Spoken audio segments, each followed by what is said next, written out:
Subscribe करें और bell दबाएं ताकि कोई खबर रह न जाए।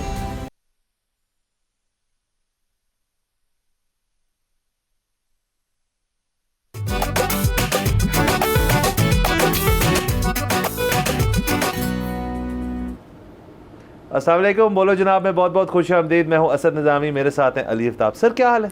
सर जल्दी जल्दी करें, चांद रात है, शो ख़त्म करें, मंडी जाना है।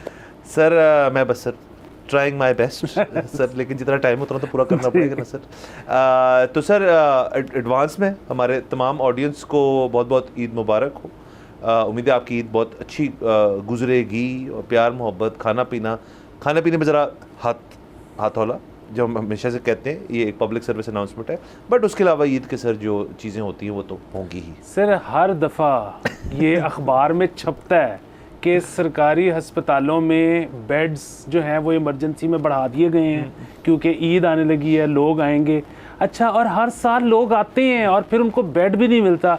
अगेन उसमें ना बुनियादी बात ये है कि अगर जिसके घर में डीप फ्रीज़र है ना, अगर वो ज़्यादा खाने की वजह से, तेज़ाबियत की वजह से, और आपको पता है जर्ड जो है ना वो मिमिक करता है हार्ट अटैक को, इसलिए लोग बहुत ज़्यादा अस्पताल पहुंचते हैं, राइज़े की खाई जाती है। बिल्कुल। सो बुनियादी बात ये, जिसके पास डीप फ्रीज़र है अगर तो वो अस्पताल जाता है ना तो बड़े ही अफसोस की बात है। गरीब आदमी बेचारे की समझ आती है। मसला ये है कि उसके पास जो उस दिन मीट इकट्ठा हुआ है उसने वो कंज्यूम करना है, नहीं तो उसके पास सेव करने की उसको जगह कोई नहीं, उसके पास उस रिसोर्सेज नहीं है। बिल्कुल सर, डेफिनेटली हम इसी बात से हमने शुरुआत इसलिए की, ईद तो चलें ऑब्वियसली वो कल के दिन सारा कुछ इंशाल्लाह A1 हो जाएगा। बट ईद से पहले जो कुछ आपने और मैंने इस दफ़ा, और हम हर साल ही देखते हैं तकरीबन ये बदतरीज, लेकिन ये एक चीज़ बढ़ती जा रही है, वो हम ज़रूर डिस्कस करेंगे अपने शो पे। वो ये है कि बड़ी ईद के ऊपर जानवरों की जो ख़रीदो फ़रोख्त कुर्बानी के मकसद के लिए, उसके अंदर एक लेयर आ गई एक और वो मेरे और आपके नज़दीक, मैं लिबर्टी ले रहा हूँ आपको बीच में इंक्लूड करके, बड़ा आप एग्री करेंगे मेरे से, वो लेयर जो है ना वो बड़ी हमें को बैठी नहीं हमारे साथ सही अच्छी। वो है कि जी इस एलिमेंट को, जो एक मजहबी चीज़ है, उससे आप ज़रिए से आप शो शाह जो क्रिएट करते हैं, उससे हम डिसएग्री करते हैं।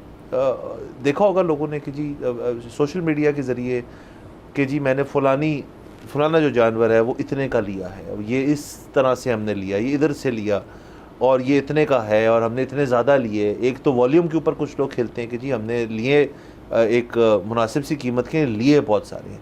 कुछ लोग कहते हैं कि जी हमने इक्के दुक्के इस दफ़ा जानवर की कुर्बानी करनी है लेकिन उनकी प्राइस बहुत ज़्यादा है।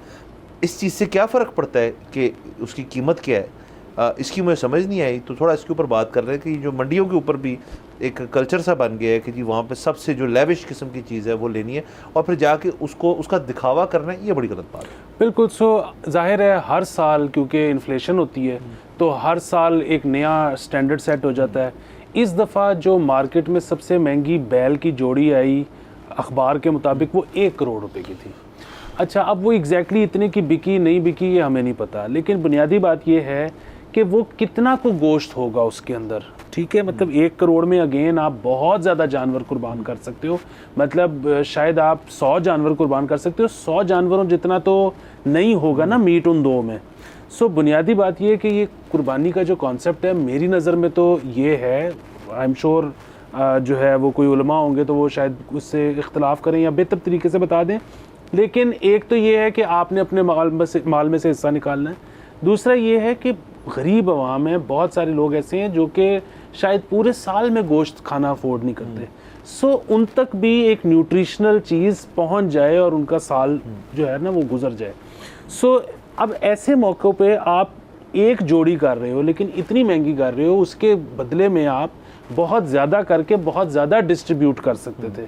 तो इसकी मुझे समझ नहीं आती। अच्छा, अगेन ये जो दिखावा है ना, ये ऐसी नहीं है कोई चीज़ कि जी ये सिर्फ बड़ी ईद पे होता है, आम जिंदगी में भी होता है। लोग बहुत महंगी गाड़ियाँ खरीदते हैं, लोग गाड़ी, अच्छा चले गाड़ी तो ये है कि आप उसमें आपको बहाना ये है कि यार मैं कंफर्ट ले रहा हूँ, ठीक है, महंगी है मज़ीद कंफर्टेबल होगी, लेकिन है जी कि गाड़ी से महंगा नंबर लगवा लिए। अब नंबर लगवाना तो दिखावा ही है। अच्छा, फिर ये आम दिनों तक महदूद है। छोटी ईद पे हम एक दूसरे को ज़्यादा महंगे कपड़े पहन के करते हैं, लेकिन ये इसमें कोई भी चीज़ ना, गाड़ी का नंबर हो गया, महंगे कपड़े हो गए, इसमें किसी चीज़ का ताल्लुक मज़हब से नहीं है। ये तो हम बस ज़ाती ज़िंदगी में करते हैं, आप इसको अच्छा समझे बुरा समझे, अब ये इखलाकी एक बात है।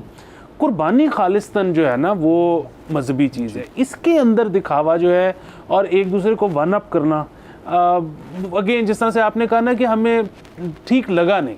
हाँ, हमें ठीक लगा नहीं, और क्योंकि हम देख रहे हैं कि हर साल ही होता है ये, यानी कि इसके अंदर बजाय कि कोई कमी हो, इसके अंदर इजाफा ही हुआ है इस चीज़ को करने में। दूसरा सर, जो महंगे तरीन जानवर होते भी हैं, बैल होगी या कोई चीज़ और चीज़ होगी, उसके अंदर हमने देखा है कि वो देखने में भी थोड़े से ना, मुझे एटलीस्ट मैं अपनी बात कर रहा हूँ कि उसके अंदर उनके बहुत ज़्यादा या तो बल्कि होते हैं, क्या 8-8 फुट का उनका कद होता है, या लंबे होते हैं, और तो वो एक अननेचुरल सी चीज़ लगती है। मैं इस तरह इस चीज़ को इक्वेट कर देता हूँ कि अब मुझे थोड़ा कुकिंग का भी शौक़ है, अमूमन स्टेक शेक कभी दिल किया तो मैं शौक़ बना लेता होता हूँ, बहुत कम, क्योंकि मतलब बीफ इतना नहीं खाना चाहिए, बट जब दिल करता है तो मैं उसमें वैसे ही, बंदा आजकल यूट्यूब का दौर है भाई, सबसे जो इसका आला दर्जे का कौन सा है, तो वो जापान के अंदर जो आपके कोबे के इलाके के जो होते हैं जानवर होते हैं, और जो वाग्यू जिसको कहते हैं, तो ये तो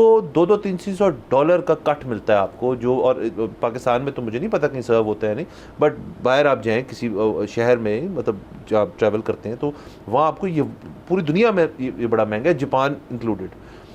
और उनकी जो जानवर होते हैं जहाँ से ये गोश्त आता है, अगर उनको आप देखें तो वो देखने में बिल्कुल नॉर्मल एक लगते हैं, ना कुछ ज़्यादा बल्कीनेस होती है, ना को हाइट ज़्यादा होती है, ना को लेंथ ज़्यादा होती है, ना कुछ सजावट होती है, एंड उनकी फीड बड़ी प्रॉपर होती है, उनको मतलब कुछ तो ऑलिव फेड होते हैं, कुछ को पता नहीं क्या क्या चीज़ वो देते हैं, एंड उसके बाद जो उनकी जो मीट पे मार्बलिंग आ जाती है, फैट कंटेंट है बेसिकली, उसकी वजह से उसकी गोश्त की कीमत बढ़ती है।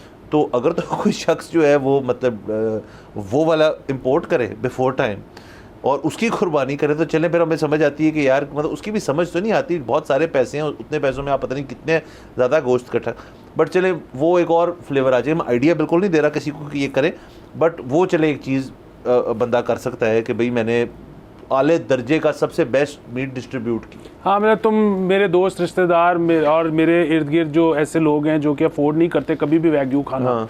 वो आज ईद पे मेरी वजह से खा लेंगे।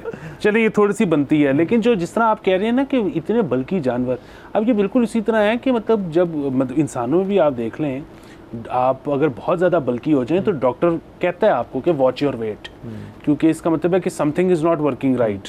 ठीक है, इसका असर आपकी किडनी पे आ जाएगा, आपके लिवर पे आ जाएगा, उसकी वजह से और मसाइल होने शुरू हो जाएंगे।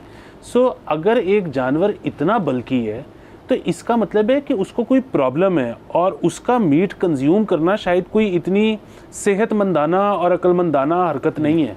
सो हम उस पर जो है प्राइड ले रहे हैं। अगेन उसको इतना बल्कि एक चीज़ it wasn't supposed to be that बल्कि, हमने किया कैसे होगा ये भी आप देखें। पता नहीं उसको इंजेक्शन लगाए हैं, उसको क्या किया है। सो मुझे तो समझ नहीं आती कि लोग क्यों इसमें पार्टेक करते हैं। प्लस सर लास्टली इसके अंदर जो मंडी जाते भी जो लोग हैं, जो सिलेक्ट करने जाते हैं जानवर, तो वहाँ पे भी बड़ी टैक्टिक्स होती हैं उनकी, के दांतों का कुछ सीन होता है, वो सर वो दोंदा है, तो अब उसमें अब करते क्या है कि वो जाहिर है, अब मेरे ख्याल में एज का ताल्लुक होता है कि वो शुरू में 2 दांत होंगे, अगर एक उसकी एज बढ़ गई है बकरे की तो वो 4 दांत आ जाएंगे, उससे आपको पता लग जाएगा कि ये एजेड है, ये गलने में ज़्यादा टाइम लेगा, तो लोग उसको प्रेफर नहीं करते। लेकिन फिर हमने ये सुना है कि वो लोग डिसीव करने के लिए जो ताजर है वो उसके 2 दांत प्लास से प्लग कर देते हैं। अब ये तो बहुत ही एनिमल राइट्स के अगेंस्ट चीज़ है। सो इस पर पाबंदी होनी चाहिए। फिर ये है कि बकरों को अजीबो गरीब जगह पे लाते मार के देखा जाता है कि वो उछलता है कि नहीं उछलता। सो ये भी अगेन कोई तरीका नहीं होना चाहिए, किसी को भी अजीबो गरीब जगह पे लात नहीं मारनी चाहिए। बिल्कुल। फिर इसी तरह से मैं तो ये भी सोचता हूँ कि ये जब रिश्ते वाली बात होती है ना, तो ख़वातीन के जो घर जा के पूरा टब्बर जाता है, लड़की देखता है, रिजेक्ट करके आ जाता है, सो उनको कितना बुरा लगता होगा। इसी तरह बकरे को शायद बुरा लगता हो कि आप जाते हैं, उसका मुंह खोल के देखते हैं, उसको लाते मार के देखते हैं, उसके बाद आप कहते हैं नहीं पसंद आया। उसका भी दिल है सर बकरे का। या वैसे ये हो सकता है अगर उसको बकरे को एक्चुअली पता है कि कल मैंने काट जाना, तो हो सकता है वो लुटियाँ डालता हो बच के। सर एक तो ये, दूसरा सर रिजेक्शन वाली आपने बड़ी इंटरेस्टिंग बात कर दी। सर देखिए अब दौर आ गया है टेक्नोलॉजी का, जिसके अंदर आपके पास ना एवेन्यूज़ बड़े हैं रिजेक्शन करने के।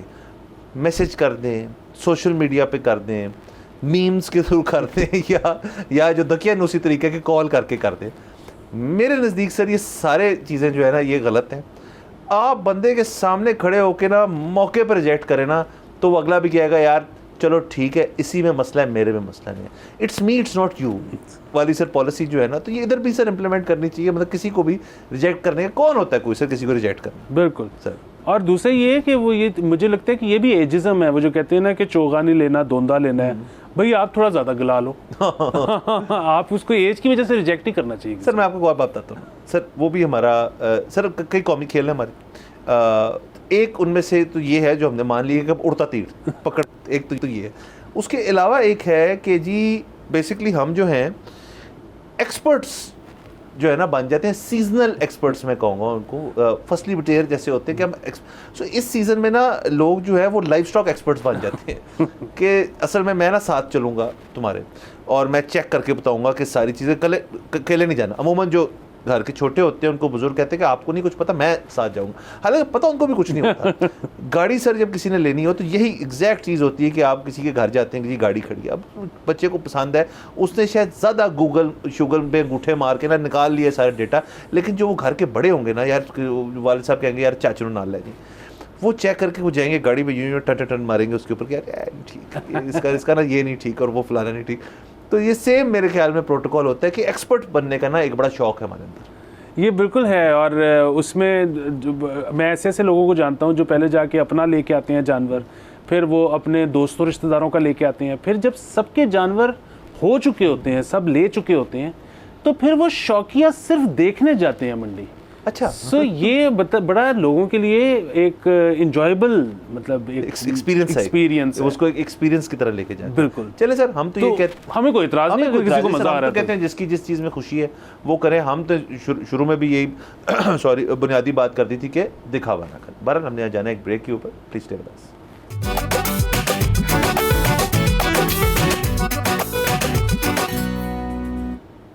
Welcome back from the break. आप देख रहे हैं बोलो जनाब। सर आगे चलते हैं और ज़रा बात है, हमारे मुल्क में 3 लोगों के इर्द गिर्द घूमती है, prime minister, chief minister Punjab और फाइनेंस मिनिस्टर। बहुत दफ़ा ये होता है कि इसी ऑर्डर में नहीं, ये तरतीब नहीं है इसकी, ये फ्लूइड सारा कुछ चलता है, कभी कोई इंपॉर्टेंट होता है कभी कोई होता है। बजट का सेशन था, आगे हमने इस बारे में बात करनी है, और तब तो फाइनेंस मिनिस्टर सबसे इंपॉर्टेंट होता है। फाइनेंस डिवीज़न आपका सारा जो होता है, आपकी फाइनेंस वाली मिनिस्ट्री जो होती है आपकी, वो सबसे इंपॉर्टेंट हो रही होती है। तो सर एक खबर आई कल के रोज़ कि औरंगज़ेब साहब जो हैं हमारे फाइनेंस मिनिस्टर, शहबाज शरीफ साहब ने एक बहुत अहम कमेटी जो है उसमें से उनको निकाल दिया। तो ECNEC एक्नेक कहते हैं इसको प्यार से तो ये है sir executive committee of national economic council.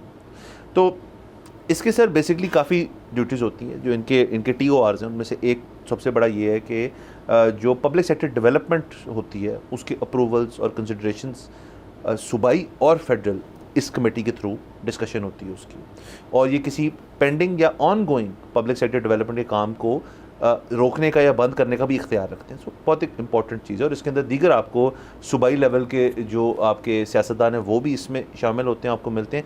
Planning commission जो जिस पे बड़ी देर से एहसन इकबाल साहब हैं, उसका भी डायरेक्ट एक ताल्लुक होता है इसके साथ, वो खुद भी इस कमेटी के अंदर।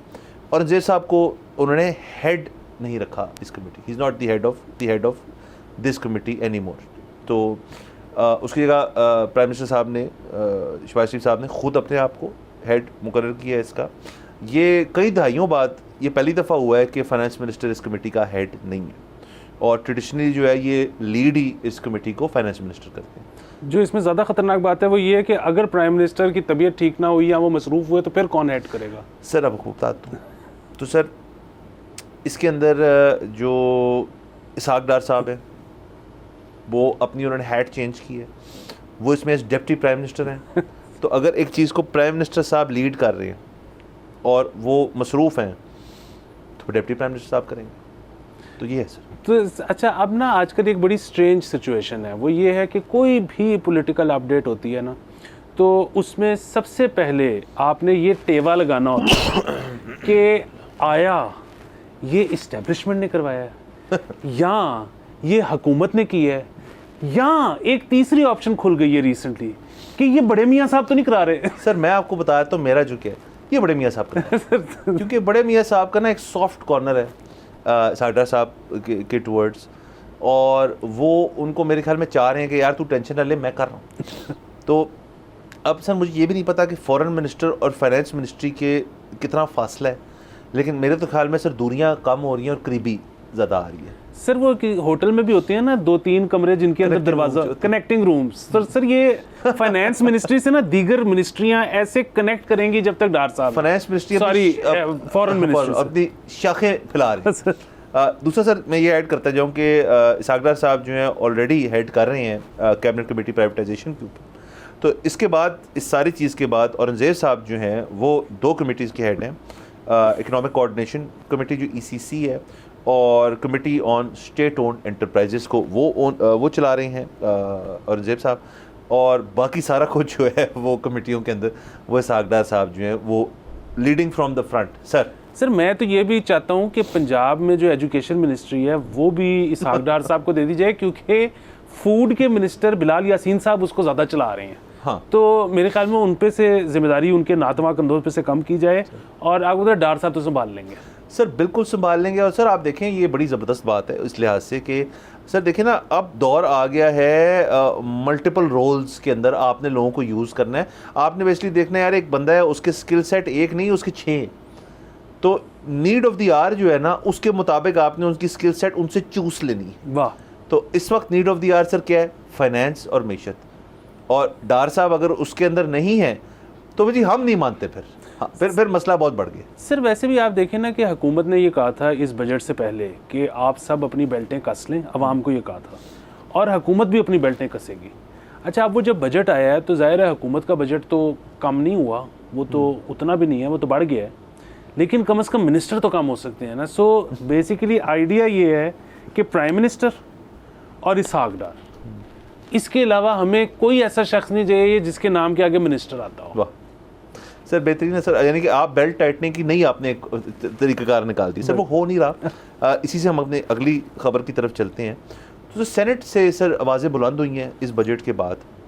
मैं उनका खुलासा पेश कर देता हूँ आपको कि वो कहते हैं जी कि जो जिस किस्म का आपने बजट पेश किया है, टैक्स कर दिया सब कुछ, तो सांस और मौत दोनों पे टैक्स लगा दें। ऐसा करें आप सांस और मौत पे भी टैक्स लगा दें, जिस पे टेक्निकली सोचा है तो टैक्स है एक हद तक लेकिन सेनेटर का तमाम दीगर लोग जो हैं इस बजट से नाखुश हैं, कारोबारी लोग, सैलरीड लोग ख़ास तौर पे। हमने क्योंकि बजट अब कुछ दिन हो गए हैं तो अब तो डिबेट और तरफ जा बैठी, वो भी हम कर लेते हैं डिस्कस बजट और उसकी जो डिबेट। लेकिन आजकल ये कि ये बजट पास होगा या नहीं, क्योंकि बजट प्रेजेंट करना एक चीज़ होती है, बजट पास होना एक और चीज़ होती है। तो इसका मैं बड़ा मुख्तसर जवाब देता हूँ आपको, हाँ हो जाएगा कोई मसले वाली बात नहीं। इस मुल्क में मुझे नहीं याद कि बजट पास ना हुआ कभी। बिल्कुल, ये नहीं पता कि इनकी मजबूरियाँ क्या होती हैं, लेकिन जब से होश संभाला कभी सुना नहीं कि बजट पास ना हुआ हो। अच्छा, ये जो मौत और सांस पे टैक्स की बात है ना, मौत वाला ज़रा मुश्किल है। अगेन वो मुश्किल इस तरह से है कि मुझे अभी पता लगा है कि 1-2 मुल्क ऐसे हैं जो कि अगर कोई शख्स फौत हो जाए और उसने मतलब उसके आउटस्टैंडिंग कुछ ड्यूज़ हों, क्योंकि हमारा अभी यही कह रहे हैं ना कि मौत पे अगर आप टैक्स लगा भी देंगे तो जब बंदा ही चला गया तो फिर कोई क्यों देगा टैक्स। लेकिन कई मुल्क ऐसे हैं कि अगर कोई बंदा फौत हो जाए और उसके कोई आउटस्टैंडिंग ड्यूज़ हों तो जो इनहेरिटेंस पास ऑन हो रही होती है उसके बच्चों को, वो उसमें से काट लिए जाते हैं। तो खैर ये एक ट्रिकी बात है। सांस पे टैक्स लगाया जा सकता है, बल्कि मैं इसके हक में हूँ। सिर्फ शर्त ये है कि सर्विस डिलीवरी। आज हुकूमत कहे जी कि हम AQI ठीक कर देते हैं, कल से आपको हेल्दी एयर मिलेगी सांस लेने के लिए, तो मैं टैक्स देने को तैयार। सर मैं आपके साथ हूँ इस चीज़ में, बल्कि हम सर तकरीबन हम करेंगे ये कि हम जिस महकमे ने ये किया होगा, हम वहाँ जाएंगे लंग्स आउट और वहाँ जाके हम कहेंगे सर ये लें, आपने हमारे फेफड़े ठीक किए, टैक्स और टैक्स नकद काटें, को मसले वाली बिल्कुल। अच्छा, दूसरी एक और बात है, वो ये है कि इस शो पे हमने बड़ी दफ़ा बात की है, लोग वैसे टीवी पे बहुत बात करते हैं, हुकूमत भी जो कह रही थी कि हम अपनी भी बेल्ट टाइट करेंगे, जो उनसे नहीं हुई।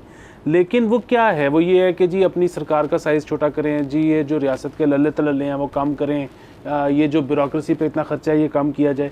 अच्छा, ये जो हम बार बार कम कम कम कहते हैं, ये सिर्फ इसलिए कहते हैं क्योंकि हम बहुत ही ज़्यादा गरीब मुल्क हैं। अदरवाइज़ अगर आप फिगर्स निकालें ना रुपयों में और उसको आप कन्वर्ट करें डॉलर्स में, तो जो हमारी सरकार के ऊपर खर्च होता है वो कुछ भी नहीं है, दैट्स पीनट्स, ठीक है।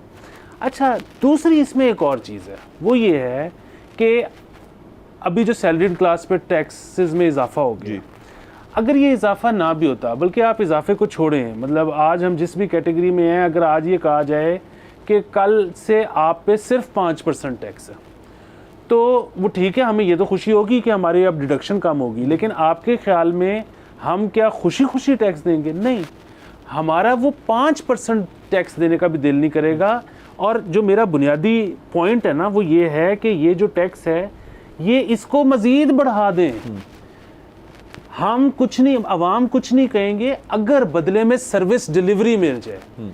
प्रॉब्लम ये है कि इनको इतना पैसा भी हम देते हैं अपना पेट काट के, और जब हमें इनसे काम पड़ता है तो दफ्तर में हम लाइनों में भी खड़े होते हैं, हमारा काम भी नहीं होता।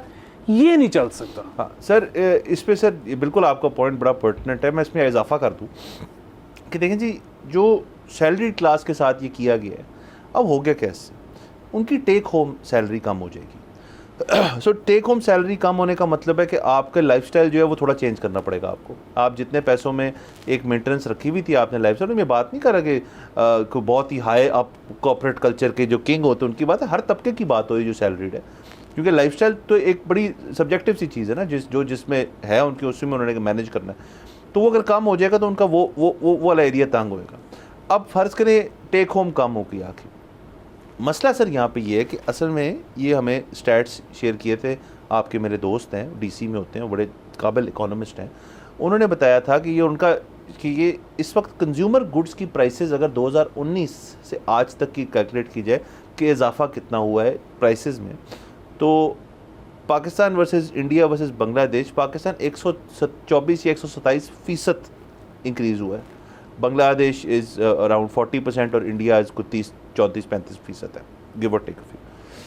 जिसका मतलब क्या है कि फ़र्ज़ करें हमसाये मुल्क में एक शख्स है जिसकी सैलरी और आपकी सैलरी सेम है, और ये भी चले फ़र्ज़, हालांकि वहाँ होता नहीं होगा, फ़र्ज़ कर लें कि आपकी तनख्वाह बड़ी नहीं है, असल में आप 4 गुना ज़्यादा गरीब हैं उस शख्स से, क्योंकि आपकी प्राइसेस जो हैं वो बदतदरीज इतनी बढ़ गई हैं, तो यू आर 4 टाइम्स पुअर। तो आप इसको दूसरे नज़रिए से देखें कि अगर तो तनख्वाह इन्फ्लेशन के हिसाब से नहीं बढ़ा पा रहे लोग, क्योंकि ज़ाहिर है इकॉनमी का पहिया उस तरह से नहीं चल रहा, इतनी प्रॉफिट्स नहीं आ रहे, इतनी इनकम नहीं जनरेट हो रही हर सेक्टर में, तो इसका तो बेसिकली मतलब ये कि आपकी परचेजिंग पावर तो कम ही होती जा रही है हर साल। जब परचेजिंग पावर कम होएगी और टैक्सेशन बढ़ेगी तो आपका टेक होम कम होएगा, तो फिर लाइफस्टाइल चेंज होएगा। तो सर ये पूरा साइकिल है जो समझने की ज़रूरत है, और लोग इसमें टैक्स तो कटवा लेंगे एट सोर्स, लेकिन लोग फिर टैक्स देने के मूड में नहीं होंगे इवेंचुअली।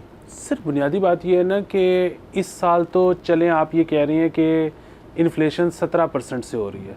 अच्छा, ये बार बार ये बड़ा ज़रूरी है लोगों को बताना कि जब कहते हैं ना कि इन्फ्लेशन में कमी आई है, इन्फ्लेशन में कमी आई का मतलब ये नहीं होता कि चीज़ें सस्ती हो गई हैं। इन्फ्लेशन में कमी आई का मतलब है कि पहले जिस तनासुब से बढ़ रही थी अब उससे कम तनासुब से बढ़ रही है, बढ़ अभी भी रही है। अच्छा, 17% पे अभी ये कहा जा रहा है कि आ गई है इन्फ्लेशन, लेकिन पिछले साल 35% गई थी, उससे पिछले साल शायद 26% गई थी। अच्छा, बुनियादी बात ये है कि अब 17% भी अगर आई है इस साल, तो कितने ऐसे लोग हैं जिनकी इस साल रेज लगी है 17%? को बहुत कम होंगे सर, बहुत ही कम होंगे। यहाँ पे तो जिनकी लगती है वो 5 से 10% होता है परफॉर्मेंस के ऊपर। हाँ।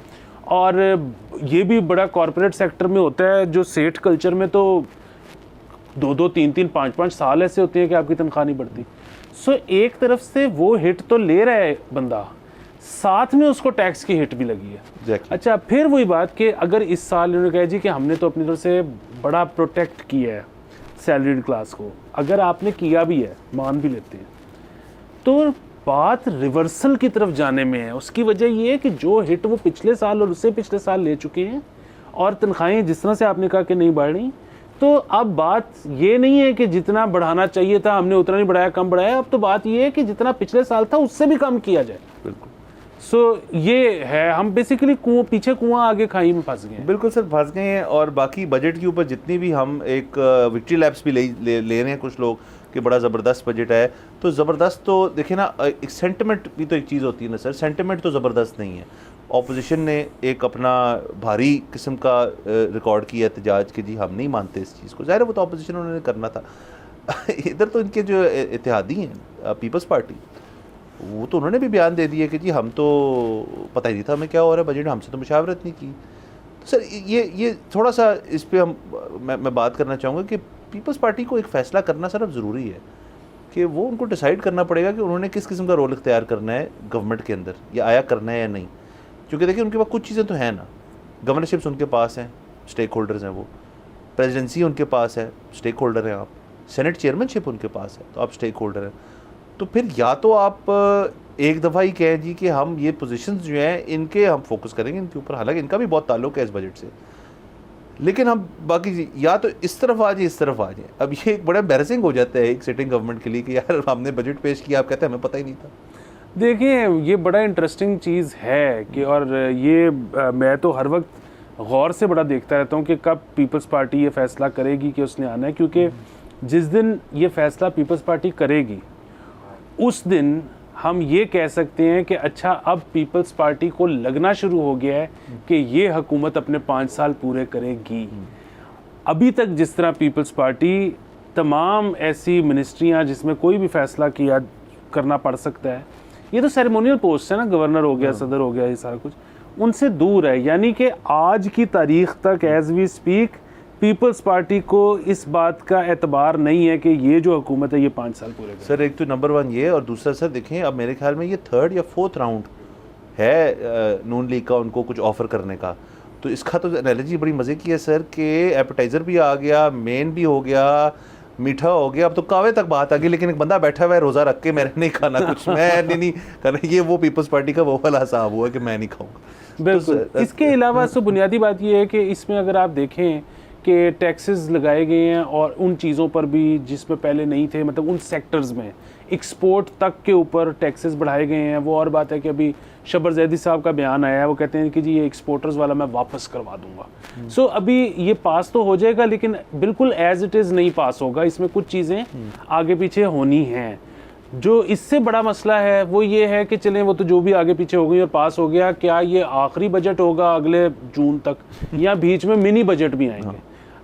तीसरी और आखिरी चीज़ ये है कि जिस किस्म के नॉन फाइलर्स के ऊपर लग चुके हैं जिससे पे हम बहुत ज़्यादा एतराज़ कर नहीं सकते, क्योंकि बहरहाल फ़ाइल तो करना चाहिए लोगों को, लेकिन अब जिस किस्म की चीज़ें, जिस किस्म की पाबंदियां उन पर लग गई हैं, रियल एस्टेट पे जिस तरह से टैक्स प्रपोज किया जा रहा है, रियल एस्टेट एंड सिक्योरिटीज़, बिल्कुल। सो इसमें जो है ना अगेन थोड़ा सा बेहतरी ये नज़र आ सकती है कि अगर लोग मुतनफ़र हो जाएं रियल एस्टेट से और वो ऐसी जगहों पे पैसे लगाएं जहां से एक्चुअली मुल्क को भी फ़ायदा होता है, जिसमें पाकिस्तान स्टॉक एक्सचेंज भी शामिल है, जिसमें अपना कोई कारखाना लगाना भी शामिल है, तो उससे आउटलुक बेहतर हो सकती है। और वैसे भी अगर इन्होंने अपना करंट अकाउंट डेफिसिट मेंटेन किया, ख़राब ना होने दिया, तो बहरहाल पाकिस्तान में थोड़ा सा तो बिज़नेस प्रॉस्पर करेगा। हाँ बिल्कुल सर। और बाकी जाहिर है अभी तो ये बजट की जो ये प्रेजेंट किया बजट, इसके अंदर बहुत सारी चीज़ों में अमूमन ये होता है कि जो स्टेक होल्डर्स होते हैं, जैसे ऑटो इंडस्ट्री के अंदर एक बहुत बड़ा चेंज ये लेकर आए हैं वो कि इलेक्ट्रिक व्हीकल्स जो है एक सर्टन कीमत से ज़्यादा उनके ऊपर भी जो सब्सिडी थी,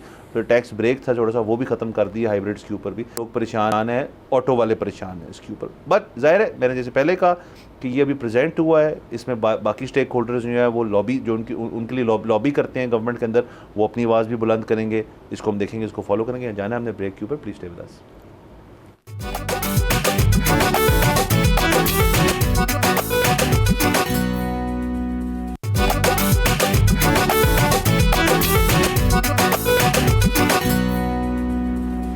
welcome back from the break. आप देख रहे हैं बोलो जनाब। अच्छा सर, एक और चीज़ ज़रा डिस्कस कर लीजिए। बड़ा संजीदा मामला है और पंजाब पुलिस से इसका ताल्लुक़ है। सो सर जो टेलको कंपनीज होती हैं उनका ना कॉल डेटा रिकॉर्ड्स होते हैं, CDR, वो और कुछ और चीज़ें जो होती हैं जो एक सर्टन सर्कमस्टांसेस में वो किसी यूज़र का प्रोवाइड कर सकते हैं टू दीगर जो इदारे होते हैं। डेटा इसमें से कौन होते हैं? पुलिस सबसे मेन को इसका, और फिर दीगर इंटेलिजेंस एजेंसियां जो हैं हमारी, वो फिर इस चीज़ को लेती हैं। अच्छा, हुआ ये है सर कि अब पॉलिसी इस किस्म की आई है कि डेटा नहीं दिया जा रहा, ख़ास तौर पे पंजाब पुलिस को। बाकियों को भी आई एम श्योर नहीं दिया दे रहा हूँ। पंजाब पुलिस को, क्योंकि मेरी बात हुई एक शख्स से जो पुलिस में है, तो उन्होंने मुझे भी डिटेल ज़रा दी। कुछ बातें ऑन द रिकॉर्ड हम कर लेते हैं, ऑफ द रिकॉर्ड जो बातें वो नहीं। तो वो कहते सर हैं कि इस वक्त जो लाहौर के अंदर सेफ़ सिटी बनी हुई है, इस्लामाबाद एक सेफ़ सिटी है जहाँ एक CCTV की एक कवरेज है, तो आप वहाँ से ना फ्रंट ट्रैक बैक ट्रैक करके एक चीज़ जो है उसको आप एसरटेन कर सकते हैं, क्राइम कहाँ हुआ है, कैसे हुआ है, किसने किया है, फेशियल रिकग्निशन एट्सेट्रा एट्सेट्रा। लेकिन 99% या 95% जो इलाके हैं इस मुल्क के, या 99 इस सूबे के 99.8 उधर तो स्मार्ट सिटीज़ तो है नहीं CCTV कवरेज, तो वहाँ वो कैसे करते हैं? वो जियो फेंसिंग करते हैं थ्रू ये CDR डेटा प्लस और डेटा कि ये एक टावर पे कॉल लगी उसके, अच्छा वो यहाँ था, अच्छा फिर वो यहाँ था, फिर वो ये सिर्फ ये नहीं होता किससे कौन बात कर रहा है, वो फिर आपको टावर टू टावर बताएंगे ना जी कि ये एक बंदे की मूवमेंट जो है हम यहाँ पे कर रहे हैं। फिर उसके ऊपर आप एक मुस्तकिल ट्रैकिंग कर सकते हैं सिम के थ्रू कि ये इस वक्त बंदा शख्स किधर है, अगर निशानदेही हो जाए कि मुजरिम ये है फलाना। सर इस वक्त इतनी हमें नेगेटिव खबरें मिल रही हैं पुलिस की तरफ से, वो कह रहे हैं हमारी इन्वेस्टिगेशंस रुकी हुई हैं इन इलाकों के अंदर, हम काम ही नहीं कर सकते, हमें ये डेटा जब तक नहीं मिलेगा तब तक हम अपना तफ्तीशी काम करें। इसमें एक लेयर और है, वो ये कि वो तस्लीम करते हैं कि जी 95% तो ये काम, ये डेटा लिया जाता है कि हम किसी को पकड़ें और मुकदमा बनाएं उसके ऊपर और केस चले और हमारे पास सबूत हो ताकि अदालत तक हम किसी को लेकर जाएँ जो मुजरिम है, उसने कत्ल किया, किडनैपिंग की है, चोरी की है, डकैती की है, कुछ भी किया, उससे हमारे पास हो। कहता है 5% यस होंगे ऐसे लोग जो ये डेटा निकलवा के उसको यूज़ करते हैं मैनिपुलेशन के लिए, मतलब कि ब्लैकमेलिंग के लिए और इस किस्म की चीज़ों के लिए। बट वो कह रहा है वो 95% बड़ा कीमती चीज़ है कि उसके ऊपर हमारी इन्वेस्टिगेशन होती है, वरना इन्वेस्टिगेशन करने के लिए हमारे पास जो दकियानुसी तरीके हैं कि जी हर पुलिस वाले की अपनी 2-3 सोर्सें हैं, 2-3 बंदे हैं जो उसने छोड़े हुए हैं जो इलाकों की खबर रखते हैं, फलाना बंदा यहाँ छुपा हुआ है, ये वो कहता है वो उससे अब आगे जा चुकी चीज़, क्योंकि जो क्रिमिनल्स हैं, मुजरिम भी, तो अब वो आगे टेक्नोलॉजी को यूज़ करना शुरू कर दिया। तो ये एक मसला पड़ा हुआ है सर जिसके ऊपर वो मुश्तरका एक आई थिंक अब लेके जा रहे हैं इस केस को CTD एंड पुलिस आगे। बिल्कुल, ये मेरे ख्याल में इस्लामाबाद हाई कोर्ट की एक इनिशिएटिव था जिसके बाद से ये चीज़ें हुई। अगेन वो कहते हैं कि जी यहाँ तो फिर सबको देना बंद कर दें, खाली हमें देना बंद कर दिया है तो फिर इसमें हमारी इन्वेस्टिगेशन का प्रॉब्लम है। अच्छा, इसका जाहिर है मुझे तो नहीं पता कि इसका तरीका कार क्या था, कि क्या ये किसी मजिस्ट्रेट से पहले परमिशन लेते थे, किसके पास ये जाते थे परमिशन लेने के लिए। अच्छा, जो शख्स परमिशन देता था उसके क्या यार्ड स्टिक थी कि कितना सबूत ये पहले देंगे तो वो इजाज़त देगा कि अच्छा अब आप इसकी सर्वेलेंस कर सकते हैं या अब आप इसका CDR निकाल सकते हैं, व्हाटएवर। क्योंकि अगेन हमें ये तो पता है कि इस मुल्क में प्रिवेसी जो है वो कई दफ़ा उसका गलत इस्तेमाल किया गया है और लोगों की इजाज़त के बगैर वो ब्रीच हुई है। सो अब इसका अच्छे पहलू भी हैं और बुरे पहलू तो आपने बता ही दिए हैं कि बहरहाल इस चीज़ को ज़ाहिर पुलिस को इजाज़त होनी चाहिए पूरी दुनिया में, लेकिन उनके लिए वारंट लेना इस काम के लिए वो एक बहुत मुश्किल काम होता है। मतलब पुलिस बहुत ज़्यादा पहले एविडेंस गैदरिंग करती है तो उनको फिर एक जज देता है उनको वायर टैपिंग का या CDR का, जो यहाँ पे अब हमें अगेन इसकी क्लैरिटी क्योंकि नहीं है, बट मेरा अपना ख्याल है, माइट बी रॉन्ग, कि PTA भी इसमें इन्वॉल्व होती है और आपकी एप्लीकेशन जो होती है फिर जाके आपको NOC मिलता है। अगर तो इसकी फ्री फ्लो बहुत ज़्यादा थी तो फिर तो ये ठीक है, लेकिन मुकम्मल बंदिश सर, ये जो है ना मुकम्मल बंदिश ही कर दें यार, रोक ही दो ना। तो रोक एक चीज़ जो सिस्टम में चल रही है और जिससे लोगों को अगर फ़ायदा हो रहा है उसकी रोकथाम के ऊपर नुकसान ही होगा और कुछ नहीं होगा। हाँ, और फिर वही बात है ना कि अगेन क्या ये कोई बता सकता है कि अब किसी को भी नहीं मिल रही या सिर्फ पुलिस को नहीं मिल रही। हाँ, सो ये भी एक बहुत बड़ा ये भी बड़ा सर, इसको भी हम जाहिर है हमारा एक शो का एक रूल है जो मैं कहता रहता हूँ कि फॉलो करते रहेंगे, तो फॉलो जो चीज़ें नहीं हो पाती मैं उसकी भी कर दूँ माजरत, क्योंकि लोग कुछ सोचते हो कि यार ये फॉलो ही कराते रहते हैं, वो जब तक हमें डिटेल नहीं आएगी, उसकी तस्दीक नहीं होगी तो हम क्यों फॉलो करेंगे किसी चीज़ को। जब डेवलपमेंट होगी तो हम शेयर करेंगे, सबसे पहले बैठे होंगे यहाँ पे। बिल्कुल सर, एक पाकिस्तानी क्रिकेट टीम से चेज़ नहीं होता और एक हमसे कुछ स्टोरीज फॉलो नहीं होती, लेकिन वो उसकी वजह से ये है कि उसमें अपडेट आती नहीं, वरना हम तो आपको पता है। हाँ बिल्कुल।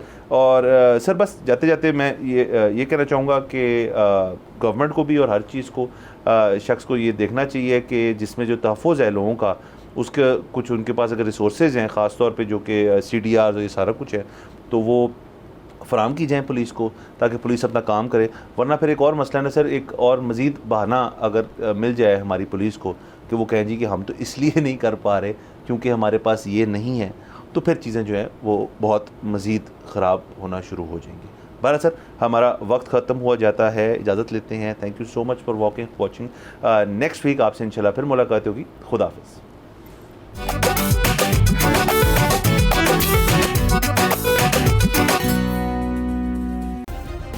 सब्सक्राइब करें और बेल दबाएं ताकि कोई खबर रह न जाए।